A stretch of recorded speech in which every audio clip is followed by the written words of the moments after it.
તો વીટીવીમાં તમારું જવાનું થયું, બટ તમારે એન્કરિંગ તો કરવું જ નતું. How it started? Hello, my audience. This is your host Akash Ukani, and thank you for choosing this particular topic to watch. જો તમે આ પોડકાસ્ટ ક્લિપ માટેનો ફૂલ એપિસોડ જોવા માંગો છો તો તમે અમારી મેઇન યુટ્યુબ ચેનલ સ્કિલ જોગીને સબસ્ક્રાઇબ કરીને તમારી લાઈફ એન્ડ તમારા બિઝનેસમાં વેલ્યુ એડ કરી શકો છો.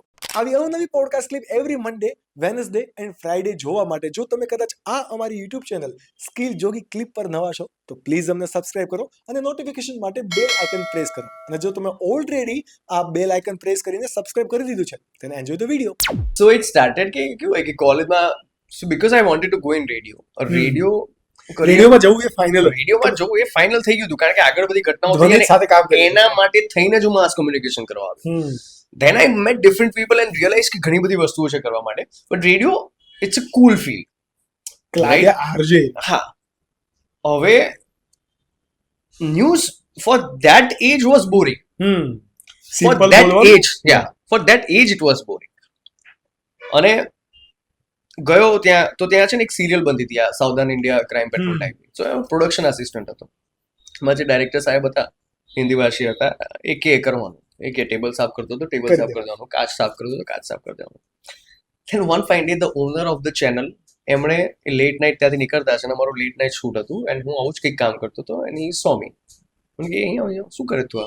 મેં કીધું આવી રીતે અહીં જો કે આને આ બધું કામ કરવા રાખ્યો છે યાર, ગીવ હિમ સમ કોન્ક્રીટ વર્ક. તો એમણે મને કોન્ક્રીટ વર્ક આપવાનું ચાલુ કર્યું કે જે કેસીસ આવતા હતા પોલીસ સ્ટેશનમાંથી એમાંથી સ્ક્રિપ્ટ બને એમ છે કે નહીં એ ચેક કરવાનું. ક્રિમિનલ કેસીસ તો કેવા કેવા હોય એ આખા વાંચવાના એ ભાષામાં, જે ભાષામાં પોલીસ અને સરકારી ભાષા જે કેસ લખાયો હોય, એફઆઈઆર થઈ હોય.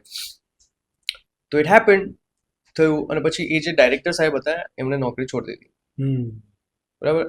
એક્ટર્સ પણ હાયર બધા થઈ ગયા હતા દરેક એપિસોડ માટે. અને આજની તારીખમાં ગુજરાતી ફિલ્મોમાં આપણે જેમને જોઈએ છે, not in the hero roles પણ બીજા સાઇડ રોલ્સમાં બહુ પાવરફુલ રોલમાં એવા બધા લોકો એની અંદર હતા.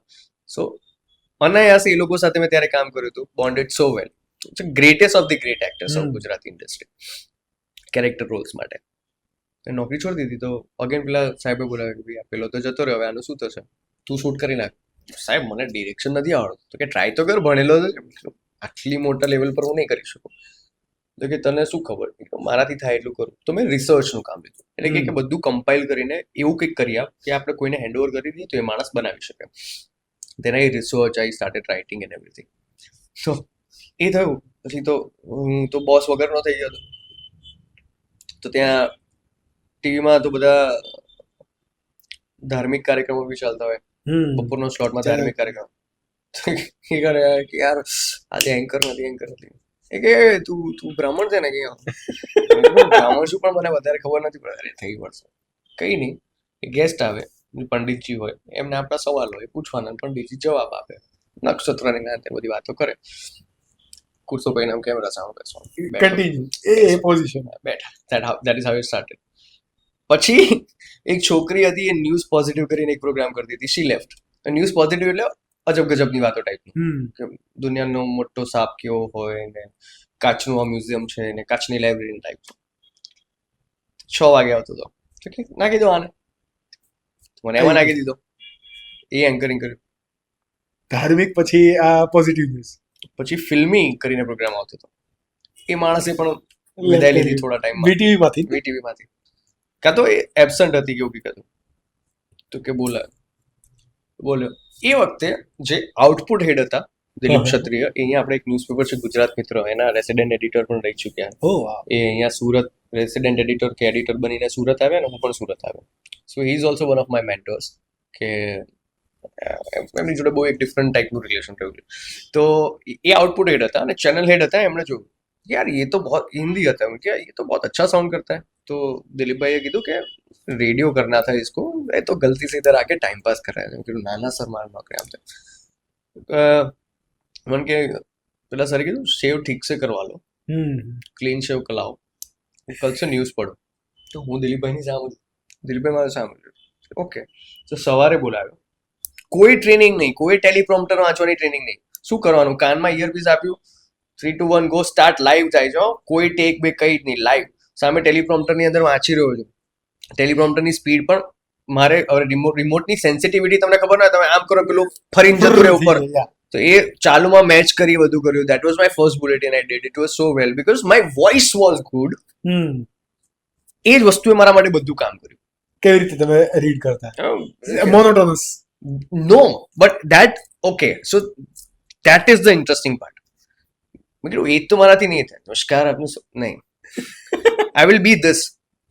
હું ટ્રાય કરીશ એ ટોનની અંદર રહેવાનો, પણ હું સાવ ચીપીને નહીં બોલું. Exactly. નમસ્કાર, મારું નામ છે ઉત્સવ, જોઈ રહ્યા છો વીટીવી ન્યૂઝ, નજર કરીએ આજના મુખ્ય સમાચાર પર. This was the thing I did. એટલે મતલબ પીચ અને મોડ્યુલેશન બંને સાથે મારું જે હતું એ જ કર્યું. હેપન્ડ. એક અઠવાડિયું પણ નહીં કર્યું આકાશ. એન્ડ સાંજનો ટાઈમ પ્રાઇમ ટાઈમ કહેવાય. પ્રાઇમ ટાઈમમાં આવી ગયો. ત્યાં એક ભાઈ હતા, I was very young, clean shave રાખતો હતો. અમારે બધા બાબલો એમ કરી કહેતા, બાબલા જેવું લાગે. ત્યાં લેટર્સ આવતા હતા કે તમારા ત્યાં પેલો નવો નાનો છોકરો આવે છે, સમાચાર ખૂબ સારું વાંચે છે, એનો અવાજ. ફેન લેટર્સ કે એવું બધું ત્યાં આવતું. વેન્ટ વેલ. દેન લાઈવ રિપોર્ટર સાથે વાત થતી બધા જિલ્લાઓમાં. ઘણા બધા ઇન્સિડન્ટ ત્યાં પણ થોડા એવા રહ્યા કે જે ઘણું બધું શીખવી ગયા. રાજકોટમાં કંઈક થયું હતું કેસ કે માથાકૂટ જેવું, એમાં I was doing live and જેમની સાથે કન્વર્સેશન થતું હતું એમણે કીધું કે એલિગેશન્સ કર્યા કે આવું કર્યું તેવું કર્યું. એન્ડ મારે જે બોલવાનું હતું એ જ હું બોલ્યો, પણ થિંગ્સ ગોટ સિરિયસ. તો મને એ બ્રેકમાંથી ચેન્જ કરી નાખવામાં આવ્યો, કારણ કે મારા બોલવાથી કંઈ સામેથી અગર કંઈક ભડકે કે એવું કંઈક થતું કંઈક થાય એવું મને ધૂંધળું યાદ છે. I have got a call કે રાત્રે શિફ્ટ પતી હતી 12:30 અને ત્યાંથી હું ગાંધીનગર જતો હતો એકલો. અમને ખબર છે તમે કયા રસ્તે જાઓ છો, ધ્યાન રાખજો. જે ખબર છે તો આવો, ભેગા જઈશું મેં કીધું. એમ કહીને મેં ફોન કાપી નાખ્યો. ડેરિંગ નહીં, મને કોઈ મજાક કરે છે યાર. અચ્છા. તો પછી મેં 2-3 દિવસ પછી કીધું તો કે ભાઈ નેક્સ્ટ ટાઈમ ઓકે આવે તો take it seriously. I said okay, પણ I never cared that much, કારણ કે એવી બીક તો હતી નહીં અને છે નહીં. So that happened. પછી મીન વાઇલ ઇન્ટર્નશિપ તો કરી જ હતી. ન્યૂઝમાં મને ન્યૂઝ વાંચતા ચેનલ ચેન્જ કરતા કંઈક રેડિયો મિર્ચીના ખૂબ એક મોટા સાહેબ હતા, નેશનલ ક્રિએટિવ હેડ, જે મારી ઇન્ટર્નશિપ દરમિયાન ગુજરાત હેડ હતા.